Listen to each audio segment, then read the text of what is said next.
Feeling disappointed can be earth-shattering, world-ending when you have trauma or CPTSD because emotions feel very scary to us. And disappointment is one of the scariest I can feel. Anytime that I feel it, it feels incredibly overwhelming for me and my body, and I just get very emotional. And it's not fun to deal with at all. So because I hate this part of myself, I decided to spend a week researching this topic and learning how to improve this part of my life because I'm over being disappointed. I'd like to move on from being disappointed. You know, it's slowing me down. So yeah, I'm gonna talk about it because it's not our fault.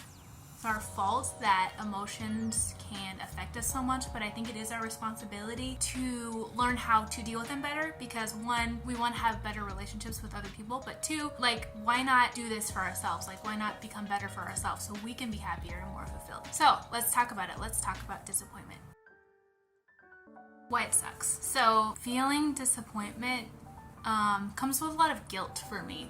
I feel like a bad person whenever I'm disappointed, and feeling guilty actually makes me feel more dysregulated than the actual disappointment itself. Like, I'll be like, oh, I didn't get to do something that I wanted to do, or this person didn't do something that I thought they were gonna do, and then immediately I'm like, well, why did I think that was gonna happen? Like, why did I think they were gonna do that? And then I'm like, I'm ungrateful, I'm a bad person. Like, I start having all these like self-loathing, like self-hating thoughts about myself, because I think I judge myself really harshly. And one thing that I'm afraid of is I'm afraid that I'm like an ungrateful person because I struggle with disappointment so much. And people who struggle with disappointment, you know, these kind of people, they can become very bitter, especially as they age. Like, I'm afraid of becoming that bitter person who is disappointed by everything and I hold on to it and I can't let it go. That bitter energy is so toxic. I can't be around it myself, but like, I think that if I don't take the steps to improve and learn how to regulate myself, I'm afraid of becoming that person. So I think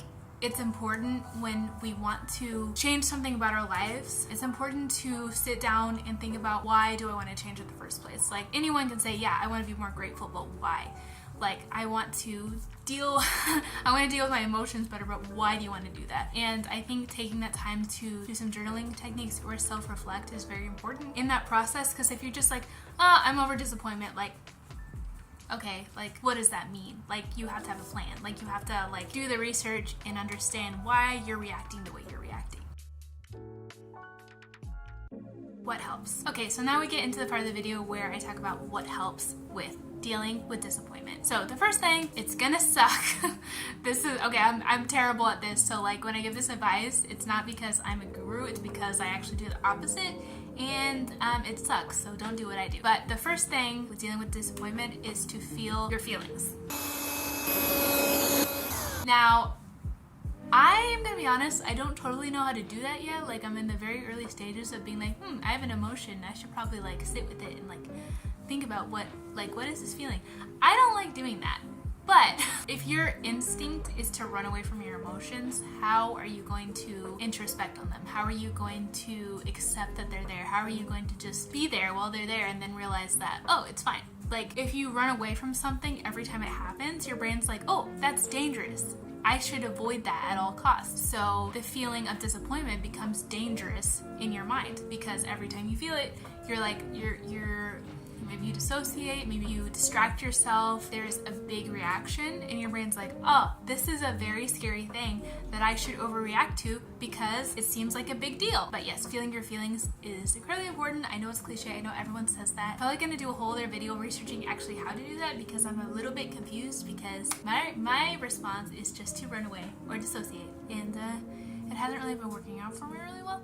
So yeah, I will definitely make a video researching that topic. Step 2, acknowledge your feelings. So, I don't know. That's a little bit different. I think feeling your feelings is like in your body, like sitting with yourself, feeling your emotions and accepting them. Acknowledging them is a little bit more intellectual in my experience, but basically what this looks like for me is basically acknowledging, like, I am someone who is greatly affected by disappointment, and saying that without judgment, like, and that's okay. That doesn't make me a bad person. But I think for a long time, and even like, even I'm making this video, but I think even now, like, I am a little bit in denial about the fact that I get disappointed a lot. Like, I was telling my boyfriend the other day, like, I know that I get disappointed a lot, but that doesn't seem like something I do a lot, and I don't know why I have that like dissonance with how I perceive myself. I think self-perception is often wrong, but I think if you're seeing a pattern and you're getting feedback from people that you trust and you're noticing something about yourself that is causing you distress, I think it's super important to be honest with yourself and sit down and be like, yeah, I do struggle with this. Because I think acknowledging, hey, I am someone who is greatly affected by disappointment, and then saying, here are the steps I'm gonna take to handle that,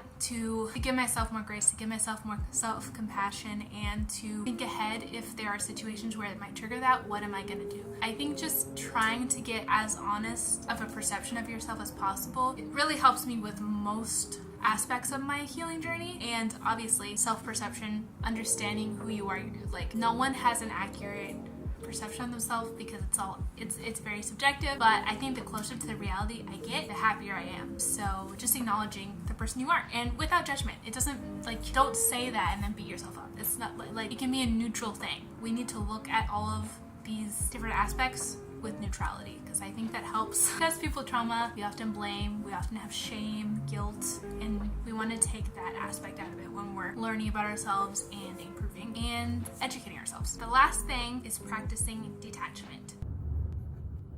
Now, I am not taught, look, okay, people with trauma, I know, we're like, oh, dissociate. No, detachment is not the same as dissociating or avoidance. So avoidance and dissociating is, again, that running away when you experience a negative emotion or are dysregulated and you're like, okay, I'm leaving, like I don't have to deal with this, like this is not something I want to deal with, and basically you get short-term relief for your anxiety, but over time the problem just gets worse and worse and worse. Detachment is not the same at all. Detachment for me in my practice is acknowledging what I have control over, acknowledging what I don't have control over, and accepting the situation for the way that it is. Being attached to a certain outcome is the main cause of most of my disappointment, because in my mind, like I'm thinking, okay, I'm gonna go do something, I want this, this, and this, and this to happen. If it doesn't happen, then my brain's like, oh, well, that's disappointment, that's scary, I'm gonna have a big emotional reaction. So I think using mindfulness and mindful techniques to become more aware of your thoughts will help with the detachment, because often we don't even realize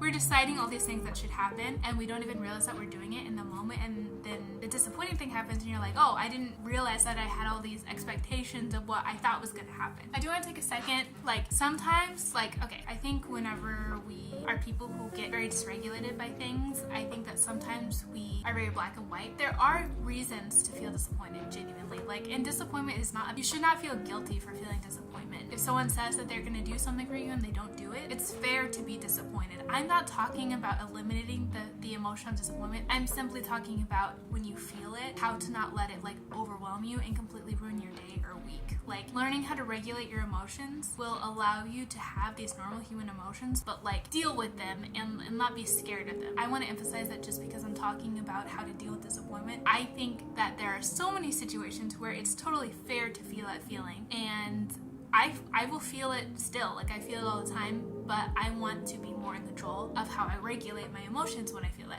So that's the other thing. I wanted to clarify that, because I'm not like a toxic positivity person where I'm like, and I never feel disappointment ever again because I feel no emotions except positivity. Like, no, I'm not a robot. I'm gonna be feeling my feelings. Do you see how I did that? I did that on accident. Okay. Also detachment, again, I want to make a whole separate video about that, because again, like I am just now learning like the concept itself, so I would like to make a separate video exploring it more, because I think it's a big part of regulation and regulating your emotions and everything. So I've dealt with so much disappointment just making this video. I don't really like how the lighting works. I'm a little bit disappointed. I know that I'm using a camera that doesn't look the best. I feel like I could have worked better on the script. Like there's a lot of things that I don't know if it's disappointment, but like I feel it all the time, and I'm sitting here and I'm like, oh, it's okay, like it's fine, the video is gonna be what it is. And sometimes disappointment is gonna be like, oh, okay, that's fine. And sometimes it's gonna be one of those days where you're like, wow, this is wrecking my week. And I think the main takeaway, if you take away anything from this video, is the self-compassion. The moment you start beating yourself up for feeling disappointed, it's just going to aggravate and make the emotion 10 times bigger, because anytime I have a negative emotion, the moment I guilt myself and like have this negative dialogue with myself and my inner critic is just like beating me up, that's the moment where it becomes an issue, because that's when I'm like, okay, this is terrible, I hate everything and everything sucks, and I get super dysregulated, cued, triggered, cued, whatever like dysregulated looks like for you.